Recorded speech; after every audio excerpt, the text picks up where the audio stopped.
Assalamu alaikum wa rahmatullahi wa barakatuh, brothers and sisters. Thank you for joining us on episode 11 of the Convo.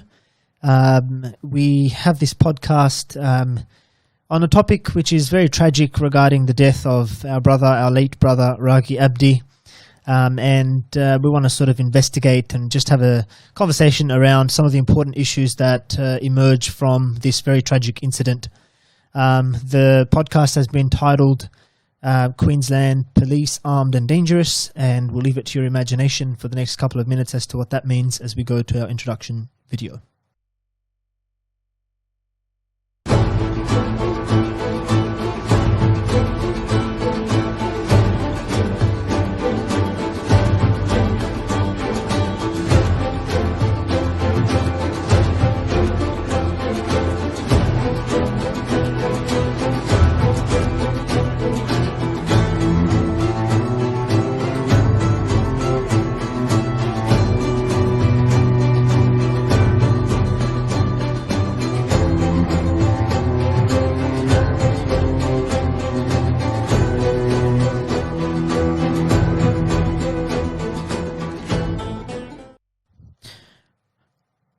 Alright, Assalamu alaikum wa rahmatullahi wa barakatuh. Okay, so our dear brother, Raghe Abdi, I hope I'm pronouncing it correctly, inshallah, was shot and killed by Queensland police on the 17th of December, if I'm not mistaken. And there's a fair bit of controversy regarding the events themselves. There's one version of events that the police have given, and then there's others that have been sort of put out into the community, and there's a whole host of sort of considerations leading up to it as well. Inshallah, we want to discuss all of those. But perhaps first we should just have a quick chat about the circumstances within which this case has arisen. So I'm talking about the general attitude towards Islam and Muslims that we face as a community by authorities. What if I was to say that that's not relevant to this case? How is it not? Why do you think that's relevant to the case? Because this case has occurred within a particular context and scenario that we've been existing within for many, many years now, which is that we Muslims are viewed as a national security concern. We're viewed through the lens of security, terrorism, and so forth. And it's within that this issue has arisen. You can't take it out of that. It's within that situation. I think it's critical that we just at least briefly discuss or talk about the nature of that reality. And then we look at this case within that. Yeah. I think, if I just playing devil's avocado here, All right, ahead. if I stop you and just say, not every incident of misdemeanor at the hands of a Muslim should be linked to the wider context of terrorism and counterterrorism, and what would you say to I'd that? agree with you. So then why do you think this one should be? No, you're saying that not every issue of misdemeanor should be looked at as terrorism, yeah? And I agree. If a Muslim does something wrong, illegal, criminal, look at that as a wrong, illegal, criminal action. As it is. Not necessarily linked to this idea, this cloud of terrorism that lingers over any Muslim who does anything wrong. Yep. And not even just Muslims who do something wrong, Muslims generally. Yeah. Like that's what we face. And so the sensible approach would be to say, okay, if a Muslim's done something wrong, it's a Muslim doing something wrong. They shouldn't do it. They should face, whatever repercussions. So if I just stop you, sorry, I don't mean for this to be an interview like this, but no, go for it. You did say before we started, let's just have a conversation instead of presentation style. So I'm all for that. You said at the start that there are various narratives that have been put out there as to what the facts are. And I think we can agree on that there is a police investigation, not holding our breath as to the integrity with which that investigation will be carried out. But I understand what you're saying, that we don't know necessarily all of the details 100% with conviction. So having said that, one of the narratives out there is that he was doing something that may have been wrong. For example, there were things that were found on his person that belonged to the couple that was killed within that vicinity, whatever that version of events is. So if we take that to be true, which we're not, for the record, we don't want to make that mistake, but if for argument's sake we take that to be true, then that incident of misdemeanor or criminal activity or wherever it may have been, why do you link that straight off the bat to this wider context of counterterrorism and so forth? Because that's what the Queensland Police have done. It's not me. I'm saying do the opposite. I'm saying what you're saying. Look at it as what it is. And in fact, I was listening to the press conference that was held by the Deputy Commissioner of Queensland Police. Her name is Tracy Linford. And one of the reporters actually asked her the question, can you explain why you're treating this as a terrorism event? And she put out a few things and then didn't make any connection between them and then said, so I think it's pretty clear why we're treating this as a terror event. She said he was suspected of certain things in the past. Yeah. He was suspected of. Certain and in fact, as well. He wasn't convicted on any terror charges at all. Nothing. Yeah. And what does that mean? Like, I think we've got to have a bit of an understanding of some of these issues, which is that, if you, Sufyan, if I say you're being investigated for, I don't know, theft, right? I accuse you of theft.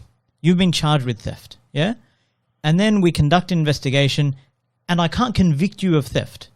That means you are not guilty of theft, correct? Yep. It means you are not a thief, yeah? Yep. That's what the 100%. Outcome is. Yeah.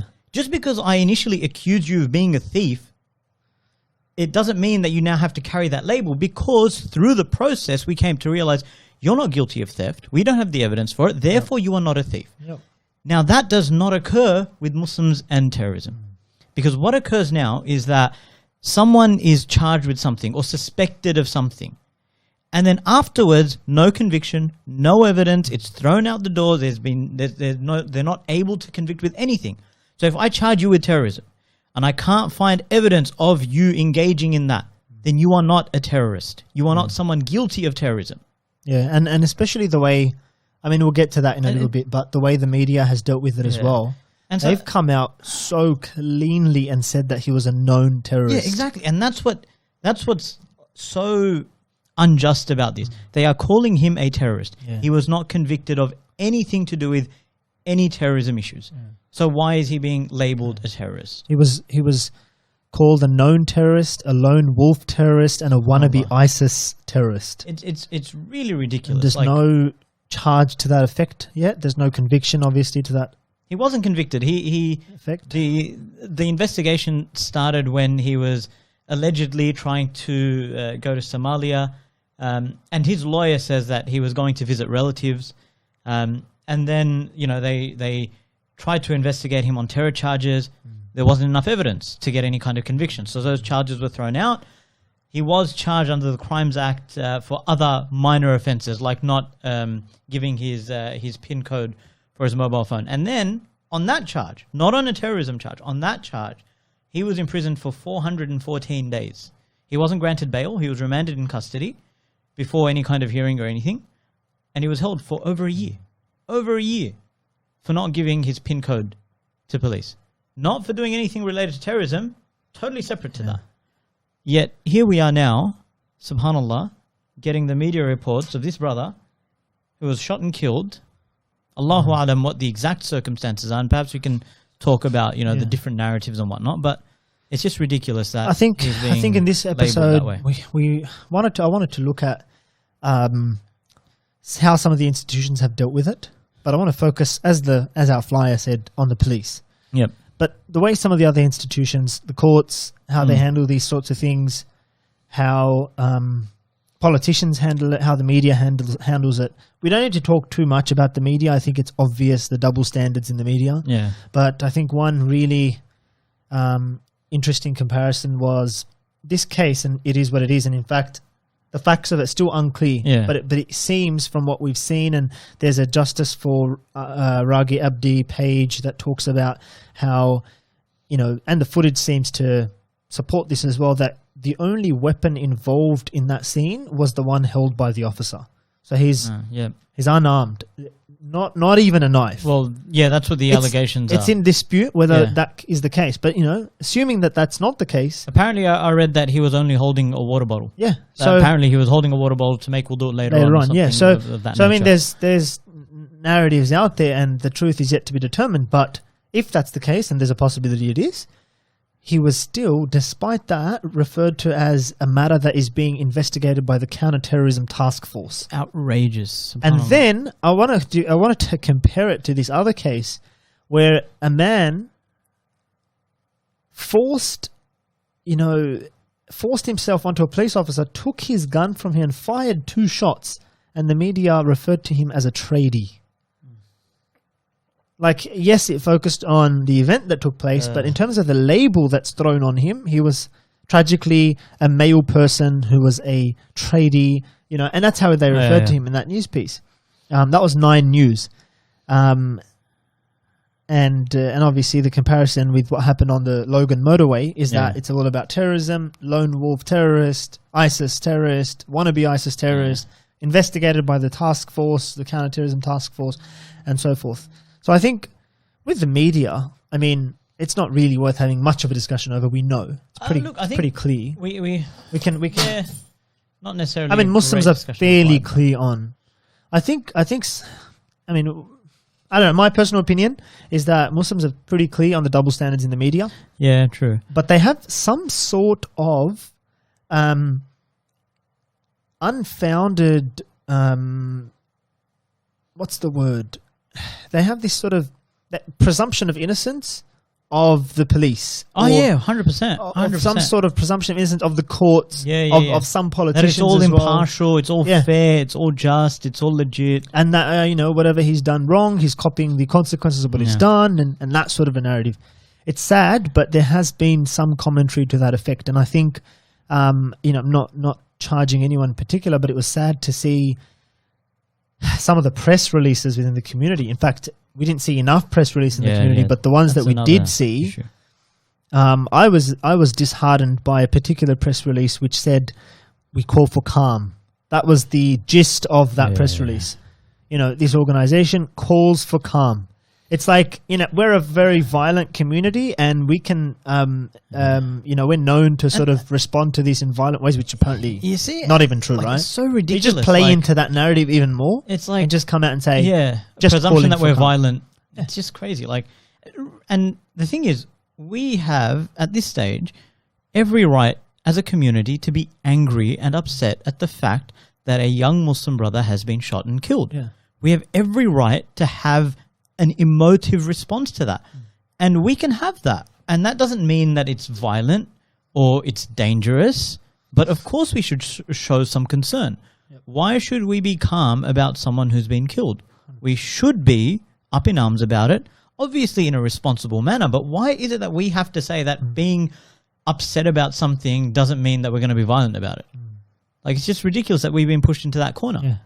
So without dwelling on...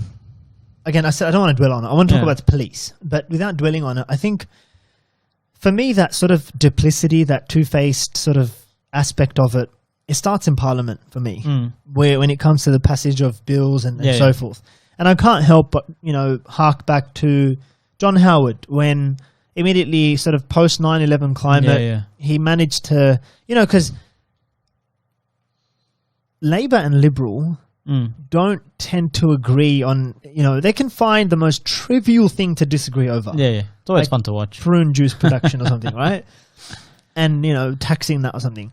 But, they're at loggerheads on everything. But when it comes to terrorism or national security, which is the catchphrase of the century, it's all sort of bipartisan support and everyone, right?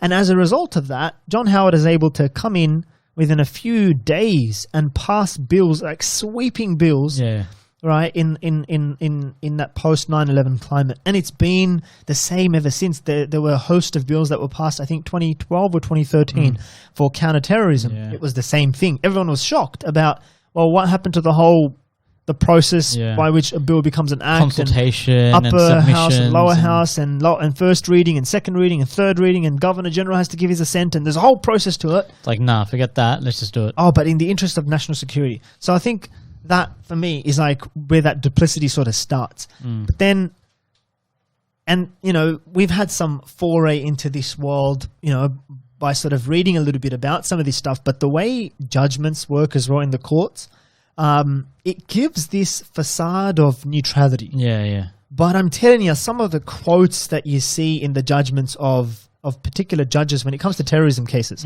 like I want to bring to your attention the Benbrika case. Yeah. If you remember, because it's been in the news recently as well. So I went up and I looked at a judgment that was, I think, 2007 or I can't remember, between that period, right? Somewhere there was an initial judgment and the judge came out and he was talking about Australia's international obligations to suppress terrorism. And I was just like, look, man, you want to feign this sort of like pages and pages of mythological writing, you know, about this intention to suppress terrorism on the part of Australia's protection obligations to the world, and right. But that's so not neutral. For me, right.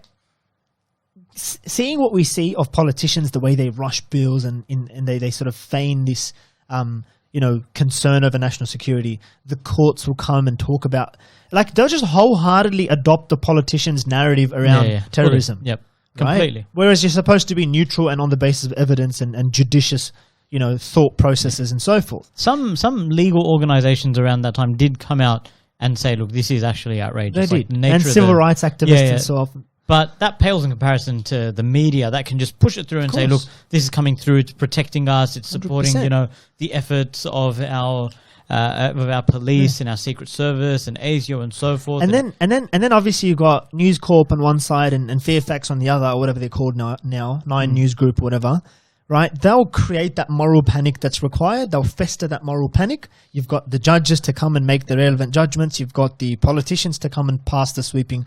It's an institutional thing. And then it just goes in a cycle. It goes in a cycle. And every the law comes out, they lower the bar, and then they can say, all right, look, because of this lower bar now, we can say this is terrorism, and that is terrorism, 100%. And that's linked to terrorism. And then they can say, yep, that's the law, feed it to the media, media comes out with its headlines, and then everyone freaks out. And again, just to stop on that point again, because each of these institutions sort of hold themselves up. I don't even know what Queensland Police's motto is because we scribbled over it and we wrote armed and dangerous. But whatever it is, there's probably some kind of, you know, fake aspiration about protecting society or something, right? It's the same thing with media. It's meant to be this independent arm to hold the government accountable, but they will just grovel. And it's like journalistic subservience that we've never seen, you know, like unimaginable levels of journalistic subservience, just following, you know, the required sort of, you know, sloganeering or whatever. Some will do. So, look, on some issues, maybe you can give some credit to some media institutions where if they'll do, like the Afghan files, right? The ABC did a massive expose on that, right? And the government obviously wasn't happy. But it seems on this issue of national security, there's very little. There's very little to almost no pushback. And unfortunately, I don't think our community really does enough of that either. Like, perhaps if our community was a bit more forthright with its resistance and media could pick up on it a little, but it seems like media is really entirely in bed with government on this issue.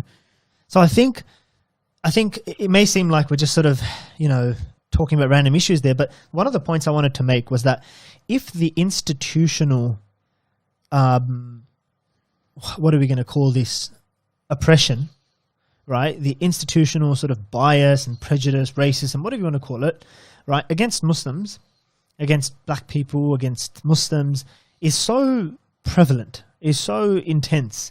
I think that just highlights all the more how important it is for Muslims to get together and actually have their own independent agenda, have their own way forward, have their way.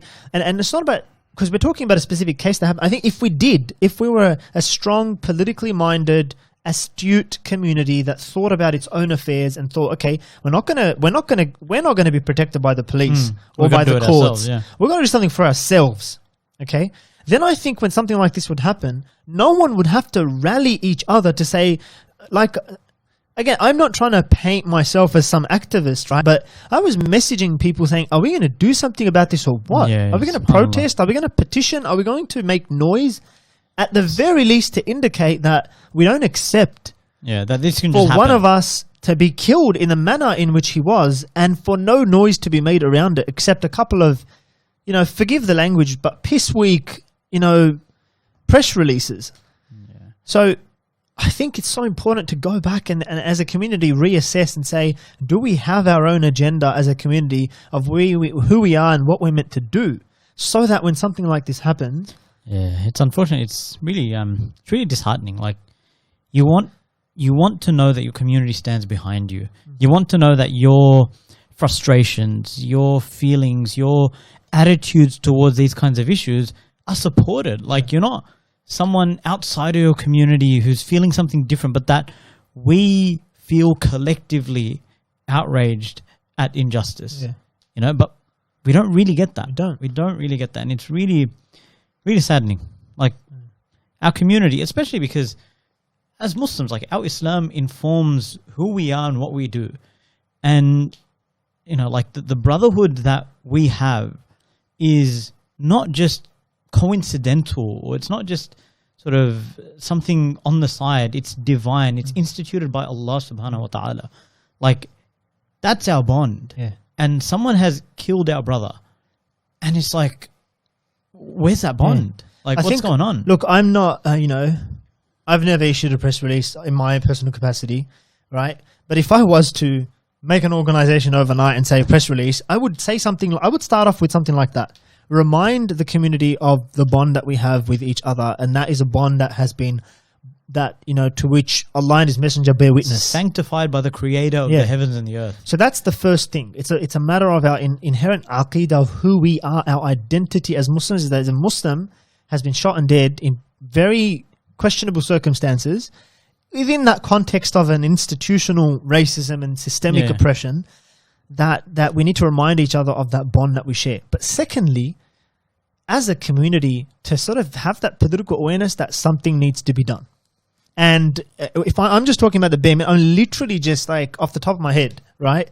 That there needs to be some noise that needs to be made. There needs to be some kind of petition, some kind of protest, some kind of apology that is demanded of the police, and tell them that, look, you go and investigate. That's your role, investigation of criminal, whatever. You do what you have to do.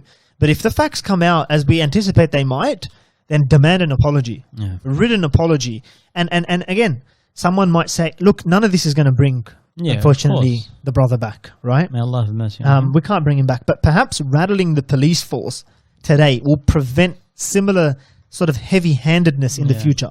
That's something small that we could do. Do you know what I mean? Yeah. And it might be baby steps towards preventing... Like, I'm not expecting that we're going to prevent Australia and the direction of Australia, right? Moving into sort of like American grade heavy-handedness against minorities and blacks and Muslims. I'm not that naive to think that, something we might do now is going to stop the political direction of Australia.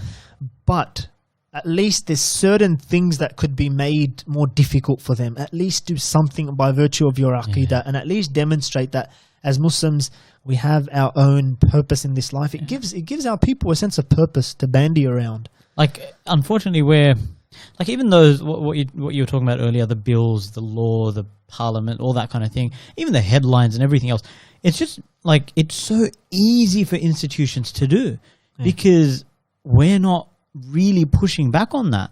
Like, all those headlines that come out and defame Muslims, all those headlines that link Islam to violence, all that kind of stuff, like, it's so easy for them to do. And we Muslims look at it, we realize, yep, just another one, and we turn the other way and wait for the next one. And that's it. That's our reality. And that's how it's going, and that's how it's been going.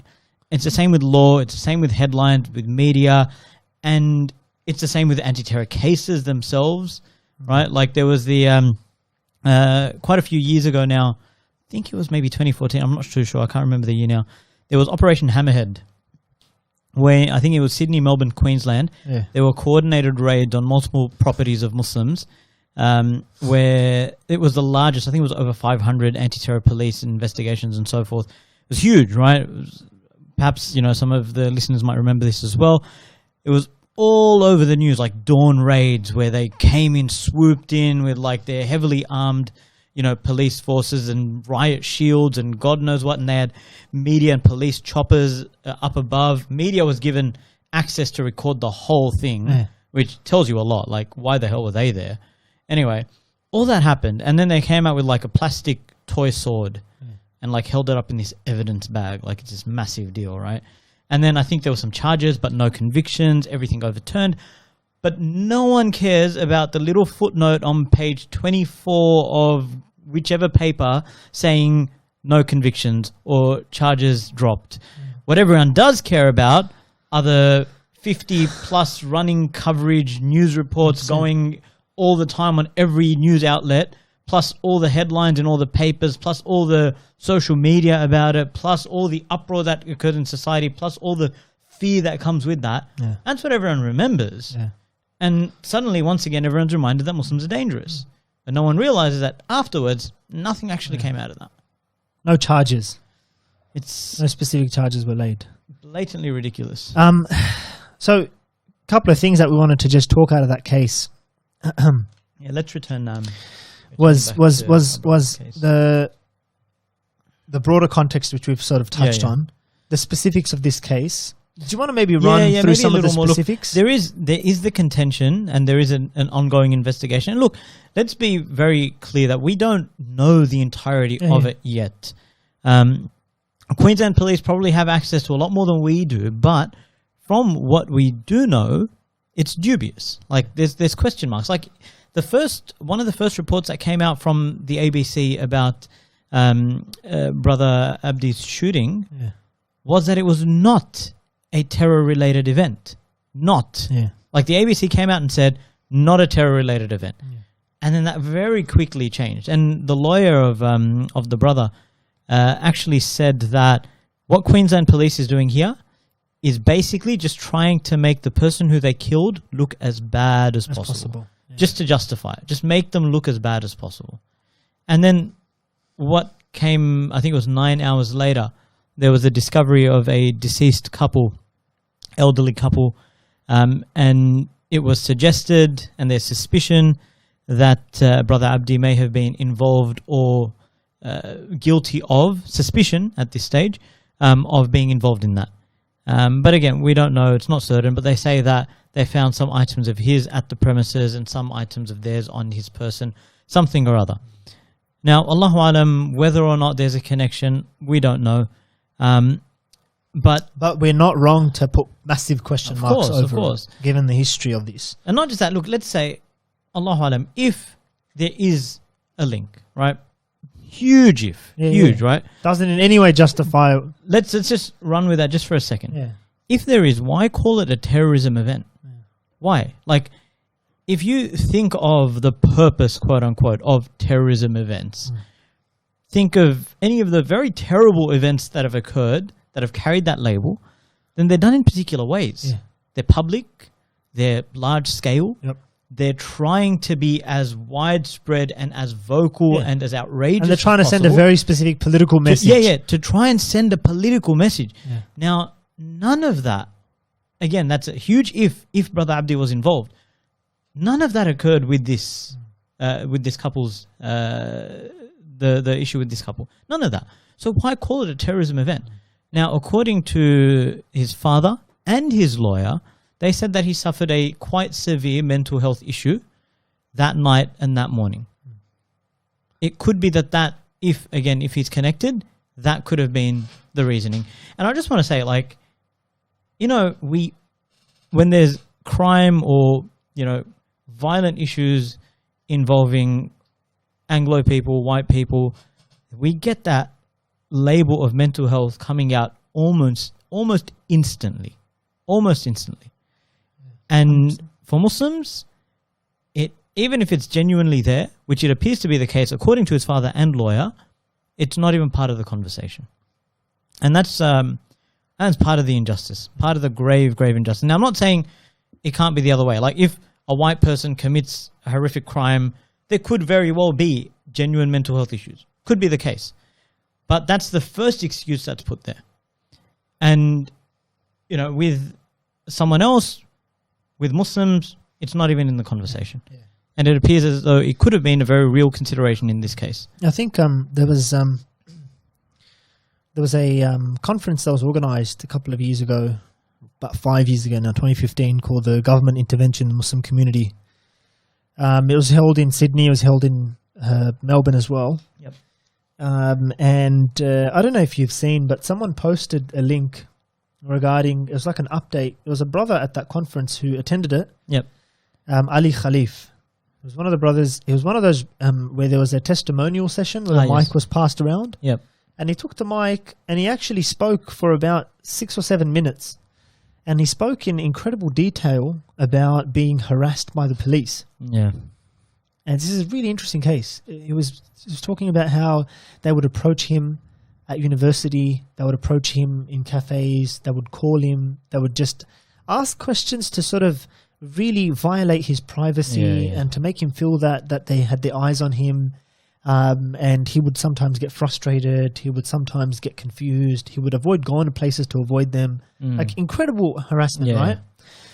And he gave indications of, you know, the fact that they would ask him to say certain things, and he felt like it was entrapment. And he was smart enough himself to realize at the time that, and subhanAllah, this brother, about, I would say now it's 10 days.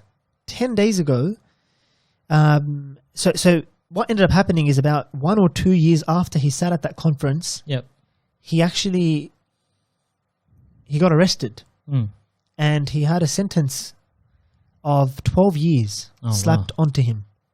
Wow. Okay, and that was, it's obviously not due to expire, but in considering the parole, non-parole period and whatever else, the Chief Justice came out and said, we're going to extend this from 12 years to 16 years because we want to pass a message about deterrence to the rest of the community. So he has massive question marks on due process and the way the things have been happening, but also before the arrest was made as well, dubious circumstances, right? None of which featured in the judgment. So, you know, and then again, of course, you mentioned ABC a few times as sort of balancing perhaps some of the other, but obviously we know it's not like ABC is not guilty. The way it spoke about it is like terror plotter Ali Khalif, a sentence increased after prosecutors do this and that, and no mention again. This guy he's on the record about harassment. He's on the record. He's on YouTube being in a conference talking about harassment, but there was absolutely no mention, you know, by this gutter journalist Christian Silva. I just want to throw a name out there as well, right? On behalf of ABC, and you know, again, who knows the truth of it? You know, some people have been following the case, but it's been 5 years since he made those testimonies, right? And everything else that's happened since. That's one case, Ali Khalif, of actually sitting down and realizing, look, you know what? And I wish. You know, in fact, what I'll do is for our viewers, I will actually link this YouTube link for you guys to have a watch. It's only 6 or 7 minutes. This is before he got arrested and he had conviction slapped against him, and then he had his sentence increased 10 days ago on really, really legally dubious grounds. And even the Ben Breaker case, he as well. They've said that after his sentence is concluded, they're going to keep him in prison. Yeah, because they just want to deter it. Yeah, they're going to That's ridiculous. That's where is the criminal procedure and due process and all that crap? Like, you've been jailed for this crime for this long. This is your punishment. You get to the end of that, you know what? We're going to increase it. Yeah. On what authority? Where there? And apparently we've signed all these magical legal documents and treaties about we're not going to arbitrarily detain or sentence, or, you know, it's all meant to be according to a very specific due process. This many years for this kind of a crime, precedent, this, that, but it all goes out the window. Out the window completely. You know?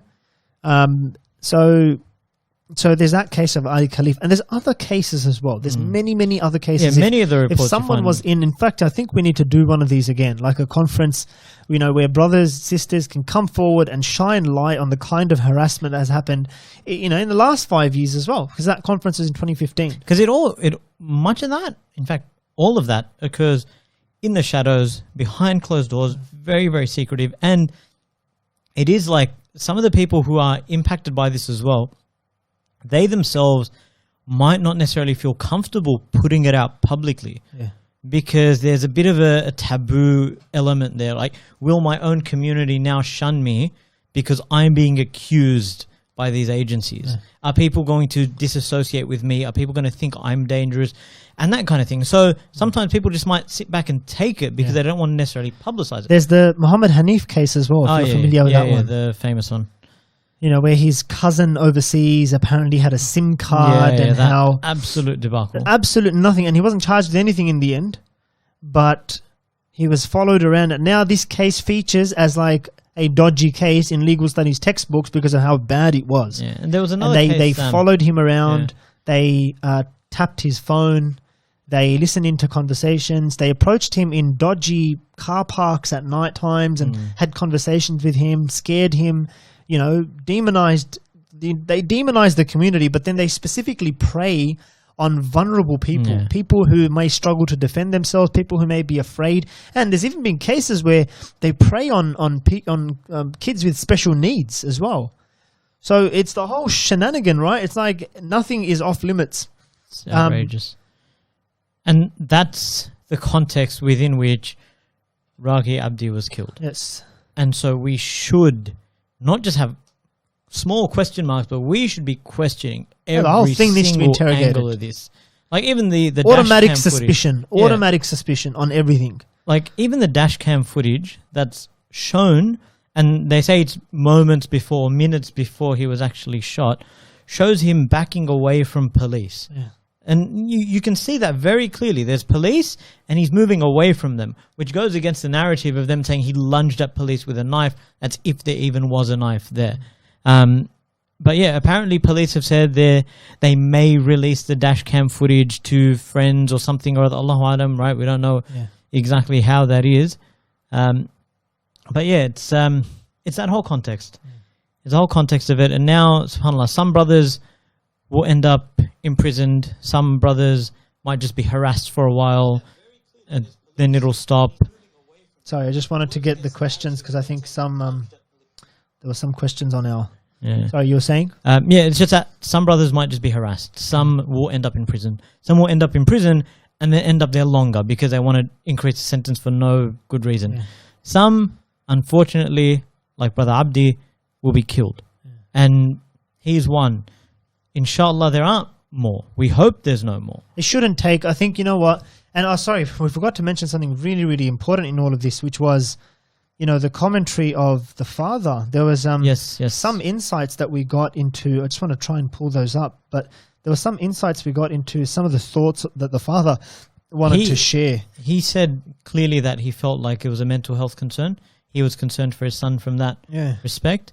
Even in the Deputy Police Commissioner's press conference, she said that she felt the father thought that his son was experiencing some somewhat serious anxiety issues. Yeah.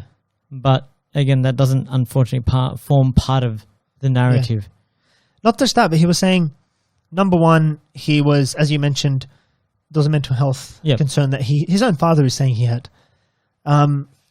which is not mentioned in mainstream media at all. Number two, when it comes to the media, he was blaming the police for not moderating their language in any way before sharing that information and just, you know, casually, loosely passing on unsubstantiated reports onto the media, right? He himself said, and I'm quoting him here, I believe it's a grave injustice and a gross human rights violation. You know, he was saying that he's under immense pressure. He was forced to wear a tracker, right? Even though he wasn't officially charged with a crime.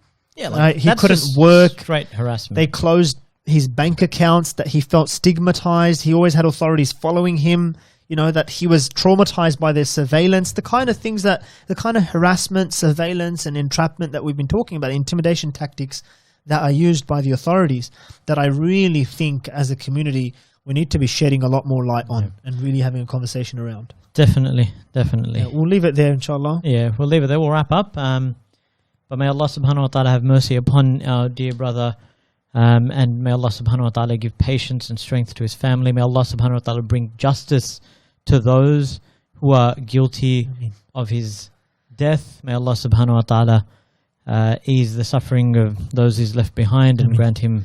And if anyone listening to this does want to get in touch and just share their thoughts on things that we could do as a community to get together and actually respond to singular events like these, but also the general sort of climate that's been created and held against Muslims, some kind of activism, some kind of work that we can do as a community to get together and work on responding to things like these, then we'd really, really appreciate your thoughts on the matter. We'll leave it at that, inshallah. Jazakallah khair for your attention, for listening, and we'll see you in a fortnight's time, inshallah. Assalamu alaikum.